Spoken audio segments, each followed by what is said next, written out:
Hey everybody and welcome back to my channel. It's now time for my July and August favourites 2019, and I've combined both months because there isn't really a lot to say about August that's positive. If you look at the last video I posted a few days ago, that explains my absence during the month while I wasn't doing any blogging or going out and about much. So I've dumped that in a separate video so I can keep this one nice and positive and tell you all about the cheerful stuff I've been doing. So yeah, there's plenty to mention as always. I've been to see a musical, I've been to some museums, been on some walks, enjoyed plenty of entertainment and so on. So I'm just going to crack straight on with it with the usual disclaimer that I'm not sponsored or affiliated with any companies or people mentioned here. I just mention these things because I like them and enjoy doing them, and I want you to hear about them in case you want to look into these things yourself. So yeah, there are no sponsorships here. It's just all my own personal opinions. And yeah, that's it for the introduction, really. Nice and short this time, so let's crack straight on with it, and I hope you enjoy it. So my favourite thing in July was going to see Only Fools and Horses the musical at the Theatre Royal Haymarket, because I'm a huge fan of the TV show. It's one of the best British sitcoms there's ever been. John Sullivan was an amazing writer, and all of the actors in the show were brilliant, and the characters and the storylines were just wonderful. Lots of comedy in there, of course, but also some drama too and emotion. John Sullivan was great at mixing drama and emotion into the stories in a very effective way. So yeah, it was just a great all-round show. And so I was very intrigued when I heard they were doing a musical of it. Didn't really know what to expect. It was an idea that John Sullivan originally had before he died, and his son, Jim Sullivan, basically took his father's ideas and turned them into a musical with the help of Paul Whitehouse from The Fast Show. So obviously they're two great writers, so that gave me a bit more confidence that it might be good and not just some cheap cash-in or something like that. But I still didn't really know what to expect. But it was brilliant. It was a fantastic show. There's lots of great songs in it, some from the TV show, including the theme tune, of course, and other songs that were used during the series, and some new songs as well. There's some really fun songs in there that have been written especially for the show. One of my particular favourites is when Del Boy is in the dating agency. But yeah, it was really, really good, really funny. It was basically an amalgamation of different stories altogether, centred around one story in particular from the series, but elements of other stories were also integrated within it. So it's not copying a story directly from the TV show. It's kind of like a tribute to the show, really, a greatest hits in many ways. But it works. It really does work. I know some people have mixed feelings about it. It depends what your expectations are, I think. If you go in with an open mind and you accept that it's going to be a tribute to the show and it's an affectionate and loyal tribute to the show, then you'll enjoy it, I think. If you're a big fan of the show, then you'll find it's really good. And of course, being visually impaired, I went to the audio described performance with the Touch Tour. In fact, I went with my girlfriend Claire because she bought me the tickets very kindly as an early birthday present for me because she knew that I was a big fan of the show. So that was very, very kind of her. And yeah, we went on a touch tour beforehand, and we actually discovered that they're using lots of original props from the TV show. We got to explore the set of the flat, where the Trotters live. So they've got original furniture in there, and I got to sit in Del Boy's chair that he actually used during the show, that David Jason used. And there's lots of original props on the bar, on the cocktail bar that Del Boy uses, and the wallpaper, while not the original, is a direct kind of digital print of it. And there is an original framed picture on the wall as well, and all this kind of stuff. And then we got to see one of the yellow three-wheeled vans that was used during the show as well. So yeah, it was just really, really fun to explore all that. As a big fan of the show, I kind of felt, really quite excited about that. So yeah, I really enjoyed seeing the musical. I do highly recommend seeing it if you are a fan of the TV show. And even if you don't know the TV show and you just like a good bit of comedy and a good bit of music, then it's well worth going to see. But certainly if you're a fan of the show, I encourage you to give it a go. Keep an open mind. And yeah, I think you'll enjoy it. I've also written a detailed blog post all about the Only Fools and Horses musical and discussing why I love the TV show so much as well. So do go and check that out if you want to find out more about my experience and my enjoyment of the programme. And then another show I went to was An Evening of Unnecessary Detail at the Bloomsbury Theatre with my friends James and Zoe. And this is a show put on by a group called Festival of the Spoken Nerd. And as the name implies, they like to cover all sorts of nerdy topics relating to science and maths and technology, things like that. And An Evening of Unnecessary Detail is where they invite various different comedians in to talk about all sorts of different topics, whatever they want to talk about, or perform songs and things like that on all sorts of random subjects. It's a show they do every month at the Backyard Comedy Club in Bethnal Green, and I've been to one of those smaller gigs with my friend James in the past. But this is one of their bigger shows, and we had a great variety of acts on this particular occasion. James and I were particularly there to see Jeff Marshall and Vicky Pipe from All the Stations, because we both follow that railway-related project where the two of them have travelled all around the UK, travelling to all the stations on the UK railway network in 2017. And then more recently, they did a trip around all the stations in Ireland. And on this particular case, they were talking about their recent trip to Ireland. So that was interesting to hear about. We also had comedian Beck Hill, who is wonderful. She does lots of kind of musical related acts using special flip charts that she makes, and they're absolutely brilliant. They're very creative. So she did an Edith Piaf song and a routine about food lyrics as well, which kind of makes sense when you see them. And there are links in my blog post relating to this if you want to see those video versions of them. But yeah, she's very, very good. So if you don't know Beck Hill, check her out because she's good fun. We also had a talk on the history of broadcasting from Gemma Arrowsmith, which was interesting. There was some clever laser art by Seb Lee Delisle. Spoken Nerd member Helen Arney performed a couple of songs, as she likes to do, one about the elements and one about cryogenic freezing. And then we also had comedian Ria Lena singing about her life with autism. And then on top of that, we also learned from other people about Swiss railways and Pac-Man, Blankety Blank and tuning forks and rats and blue skies. So there's all sorts of things there. There's a real hodgepodge of material, as these nights always are. And it's all the more fun for it because there's always something in there that you're bound to be interested in, and it's all interesting and fun in its own way. So we really enjoyed that. It was a good night out, and I will certainly go to more of those shows in the future. And then I also went to a couple of museums during the month as well, both for audio-described tours as it happened. The first was the Sir John Soane's Museum, which I'd never been to before. And Sir John Soane was an architect who collected all sorts of stuff during his lifetime, basically. Paintings and sculptures and statues and furniture and all sorts of other things. He collected a huge amount of material. And when he died, he instructed in his will that the house be left as is, so everyone else can kind of see and enjoy these things. And that's what they've done. They've preserved it, and it's an amazing collection. In fact, it's 3 houses knocked into one. It's like a TARDIS when you walk in there.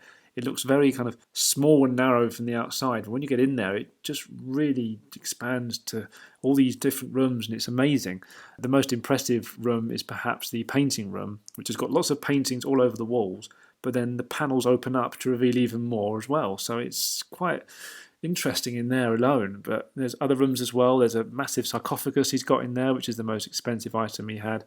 And there's all sorts of other bits in there as you go through the different rooms. So if you've never been there before and you like a bit of history and a bit of random art and things like that, it's well worth going. So I do encourage you to give that museum a visit. It's one of London's hidden gems that people don't really know about. And if you can get a tour of it, then even better. So that was really good. And then the other museum I went to was the British Museum, which I've been to a few times now. And this time I had a tour of the Manga exhibition, Manga being a Japanese art form. And I'd never known about Manga before. I'd heard of it, but I'd never kind of got into it or tried to understand it or anything. So I was a complete novice, a complete beginner to it. But I thought it'd be really interesting to kind of learn more about it because I've been to one Japanese exhibition there in the past. And it was really interesting. The exhibition was very accessible to beginners like me. It showed you how to read manga, moving from right to left and moving backwards through the pages in the books. And it showed you like the visual grammar involved. There's all sorts of symbols and other kind of artistic elements that are used to indicate emotions and tones and actions and things like that. So that was really interesting to learn how they did that. It's a lot more complex and detailed than perhaps you might appreciate at first glance. And then we got to see all sorts of manga artworks as well, including massive paintings on the wall and comic books and models and all sorts of bits and pieces. So it was really cool to look around. I really enjoyed that. It's closed now, unfortunately, the exhibition, but I've posted pictures on my Instagram. And there's a blog post I've linked to in my blog, and I'll link it in the description below as well, by another blogger who also went to an audio-described tour of that exhibition. It's a review by Nanjiba at My Eye, My Way. So I'll link you to that as well, because she did a really comprehensive blog post, so it's really well worth looking at that to get a feel of what the exhibition was about. And then I also had some nice walks to make the most of the summer weather, because how could I not? I've taken lots of photos in each case, so they're on my Instagram if you want to go and have a look at them. So firstly, I had a nice walk along the north bank of the River Thames from Blackfriars to St Catherine Docks, taking in many sights along the way. I started by the Millennium Bridge opposite the Tate Modern. I walked under Southwark Bridge where they've got various historical images. I saw lots of boats along the Thames along the way, including some kayakers, which was fun to see. And then, just passed all the way along past Tower Bridge into the docks area where they've got lots of boats and there's some restaurants in there and there's lots of nice flowers as well in that area. So it was really nice to walk around there. That was really good. And then I also had another waterside walk alongside the Regent's Canal, which was nice and scenic and peaceful, and that's a very long route as well. So that was a nice long walk I had there, seeing lots of the barges go past and seeing one or two boats going up and down in the locks along the way, and seeing obviously the wildlife, the ducks and things like that. So that was a really nice walk. And then finally, in early August, before I had a foot infection that stopped me going out the rest of the month, I explored the Frieze Sculpture Park, which is basically a collection of artworks in Regent's Park, which are there in the lead up to the Frieze London Art Fair, which is happening in early October. So basically you've got various different objects, including a model of a Japanese cartoon character, a life-size reproduction of a Matchbox toy car, a cello covered in a swarm of bees, a circle of large sculpted numbers going from 0 to 9, a hare balancing on some elephants, and a house in the shape of a sphere, among many, many other things that are there. There's some weird stuff in there, which you can't perhaps quite make sense of, but it's really, really good. There's something in there, I think, for everyone, again, if you follow the trail around. I was able to use a Frieze app. This is Frieze, by the way, spelling Frieze that way. And basically the Frieze app includes a map of the park, so you can see where all the sculptures are in this all-in-one sort of corner of Regent's Park. It's not over the whole park, because that would be massive, but in one kind of section of the park, these are all gathered together. So if you use the app, you can follow around to get from one to the other, and you can also listen to audio about each object as well. Not audio description, but just audio discussing it. So that helped to put things into context and explain what they were about as well. So yeah, it was really interesting to look around all those. As I say, some were a bit strange, as you would expect from modern art, but it was actually quite interesting to see how creative some of these people had been and sort of ideas they were using. So do check out my Instagram photos for that, and go to Regent's Park yourself if you get the chance to have a look at that, and check out my Instagram photos for all the other walks I've mentioned as well. And then my big new purchase during the month of July was a brand new iMac computer, because my old one decided to die just as I was writing up my answers for my personal independence payments application, which wasn't helpful. Thankfully, we have a MacBook laptop as well, so I was able to continue it there. But my iMac was getting quite old in relative computer terms. It's only like 6 years old, but it was already on Apple's list of obsolete products, and it was way out of warranty and Apple Care and things like that. So it would have cost a lot to get a third-party repair anyway, and I couldn't be bothered with all that. It just felt like the right time to upgrade, because I felt I was ready to. So I did. I got another 27-inch iMac, a more modern one with a more modern processor and RAM and things like that. This time I went for a 2TB SSD hard drive. Last time I'd had a 3TB Fusion drive, because SSD was a lot more expensive back then, and I didn't know how much space I'd need. And while I have used over a terabyte of storage, I don't really need a 3TB drive now. I can always buy relatively cheap external drives if I do desperately need any extra storage. So 3TB isn't so essential, and SSD is better because it's quicker and it's quieter and it doesn't have any moving parts. So if you can afford SSD, then it's better to get them. Well, that's certainly the impression I got from all the research I did, and I'm very happy with it. I mean, it is certainly a lot quieter. It's nice not to hear like the clicking and whirring of the Fusion drive that was in my old iMac. So I'm very pleased I got that. And I've got a Magic Mouse and a Magic Keyboard with it as well. These are the ones that you charge up by plugging them into the computer now, rather than changing batteries, which is much better. It's much less fiddly. Although, as many people tell you who own these computers, the Magic Mouse 2 has its charging port on the underside. So in order to charge it, you have to turn the mouse upside down and plug it in, which means you can't then use it while it's charging, which is a little bit frustrating. The Magic Keyboard, you can just plug it in the back. It's got a nice slot on the back there, but the Magic Mouse, I guess they didn't have room for it with their design, so they had to stick it on the bottom. So that's a little frustration, but otherwise, the computer's been working fine. I'm very happy with it. It's nice and fast and everything. I also decided to get Final Cut Pro this time, which I didn't have before, because when I bought my old computer, making videos just wasn't a consideration at all. I never imagined I'd be a YouTuber at that point. But now I have been making some videos, I thought, well, I may as well get some slightly better editing software now, and I'll have a little play with that. I'm not going to do anything super fancy, but it'd be nice just to have additional tools at my disposal in case I want to play around with them. So yeah, it's good to have that. And then more recently, I've also installed Parallels as well. So I have a virtual machine on there on which to run Windows 10, which you can actually run for free without activating it now, which is quite handy to know. But I basically thought I'd get that because sometimes I get files from Microsoft Office that people send me that don't always render properly in the Mac's Pages app and things like that. So it's handy to have access to Office programs properly, and also I get occasional Windows programs that I can't run perhaps. But the main push really came from RNIB Overdrive, which is the RNIB's online audiobook service, because they have now stopped supporting the Mac app for Overdrive, which is very disappointing, really. Some people can just use their smartphone and use the Dolphin Easy Reader app, which is absolutely fine, and it's a lovely app. But we use Overdrive to download books from my mum's Victor Stream player, which she uses. And she hasn't got a Windows computer, she hasn't got a smartphone, so the Mac is the only way to get files from Overdrive onto her Victor Stream. So basically I had to download Parallels and install the Windows version of the Overdrive app in order to use that, which has worked fine. It's just an awkward extra step, really, and it's a shame. But I accept it's probably the Overdrive company's fault as opposed to the RNIB, because the RNIB have kind of used the Overdrive company in order to provide their audiobooks. So it's not the RNIB's fault, I don't think. But either way, whoever's fault it is still awkward, and it's a shame they're not supporting the Mac anymore, because it is very widely used, especially among the visually impaired community, because of all the accessibility features built in.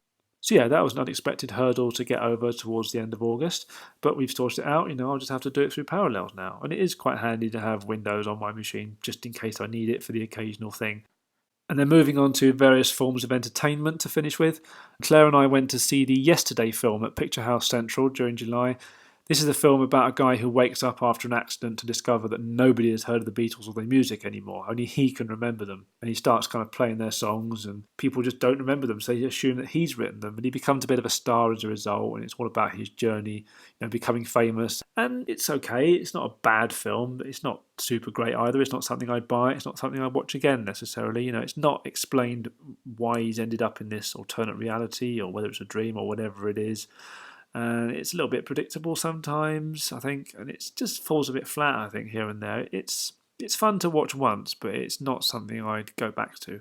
But it's worth a go, though. It's nice to try something a bit different. It's good that they were trying something a bit different in the first place, and if it helps to introduce people, especially in the younger generation, to Beatles music, then that can only be a good thing.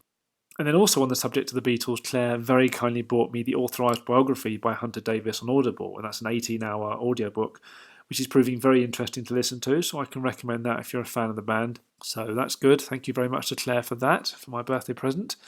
And I've also ordered the 50th anniversary box set of the Abbey Road album that's coming out shortly, which is following on from the box sets of Sgt. Pepper and the White Album that I bought and reviewed previously. So I'll do another unboxing and review of that in due course. I've also continued rewatching some of the films I have in my DVD and Blu-ray collection, because as I've said before, we didn't get a Blu-ray player in this new house until Christmas just gone, so we had a couple of years in this house without a Blu-ray player, and some of the films in my collection I haven't watched for a long time. And I've also upgraded some of them as well to Blu-ray for better picture and sound quality, and in some cases more extra features as well. So it's been good to rewatch some of those. Things like The Rock, I just don't remember it very well because it's so long since I last saw it, which is strange because it's a cracking film.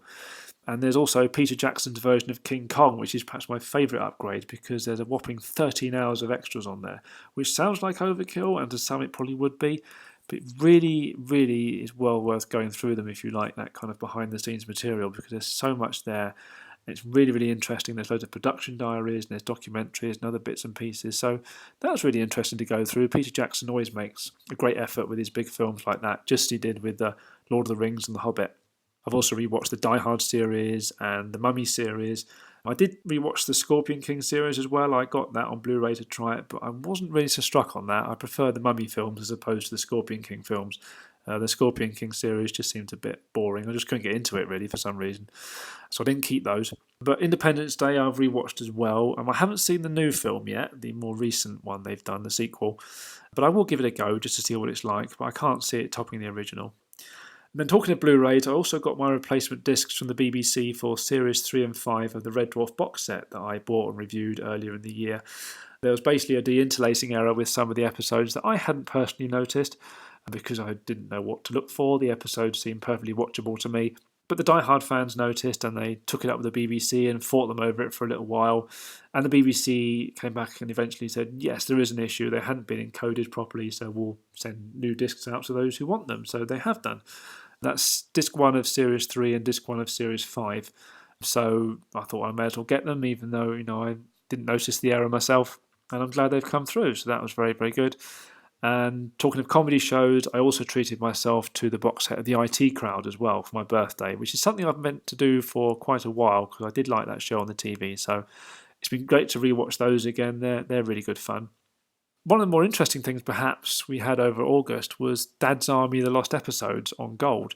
Those of you who know the history of the show and the BBC will know that until the late 1970s, the BBC didn't really keep a proper archive of its shows, and they often wiped their tapes to reuse them because they didn't consider that people might want to rewatch these things in years to come. It seems daft now because we save everything now in digital format, but back then it just wasn't a consideration. So various episodes of Dad's Army were lost, as were episodes of various other shows. Some were recovered, but 3 episodes of Series 2 have never been found again. That's The Loneliness of the Long Distance Walker, A Stripe for Fraser, and Under Fire. So Gold have taken it on themselves to remake them with a brand new cast. Now, obviously, like many fans, I was unsure as to whether having a new cast would work. It would seem really strange having new people playing the parts. A bit like I said earlier with the Only Fools and Horses musical. But actually, they did a good job, to be fair to them. They actually did do a very faithful and respectful recreation of the shows. They used the original scripts and they recreated the original sets, and the actors had the right mannerisms and the right behaviours of the different characters they were playing. So yeah, that worked really well. It's great that Gold did such a respectful job with the shows, because I think that exceeded everybody's expectations about what the episodes might be like. It was really a good tribute to the original programme. Let's hope they do find the original episodes again one day. Maybe somebody has recorded them on the equipment it was possible to do so back then, but it seems unlikely. So at least now we have a copy of them in some form. And there are also the radio editions as well, so we do get to hear the original cast doing those episodes because they recorded radio versions too, which we've got all of anyway. But it would be nice to see the original episodes on the TV. And then, as usual, I've also been enjoying watching Taskmaster, and I'm delighted that Series 9 has just started. It's always funny, that show. And there's also been 8 out of 10 Cats Does Countdown and The Last Leg, and the last 2 episodes of Series P of QIXL showed over the summer, which is just in time for Series Q, which has just started. So glad to see QI back as well. So yeah, there's been plenty to keep me entertained, even while I've been kind of housebound due to the foot infection I had. And then the final things to mention are just a couple of quick events that I wanted to highlight that I went to. One is the RNIB Connect London Young People Social, which is hosted by Juliet Parfit and took place in Baker Street. That was the first one they'd held, and it was successful. I got to meet a lot of nice people there, and they're holding another one in September now. So by the time you see this video, I will have been to that. And yeah, it's just nice to meet so many people there. It's great that they're making an effort to bring younger people together, because a lot of events that are for the visually impaired attract the older generation, which is lovely, but it's nice to get people more of your own age when you're a young person. So that's fantastic. And then I also went to the Newham show as well, where I met a couple of visually impaired friends. That's a free show that's held in Central Park in Newham in London every year.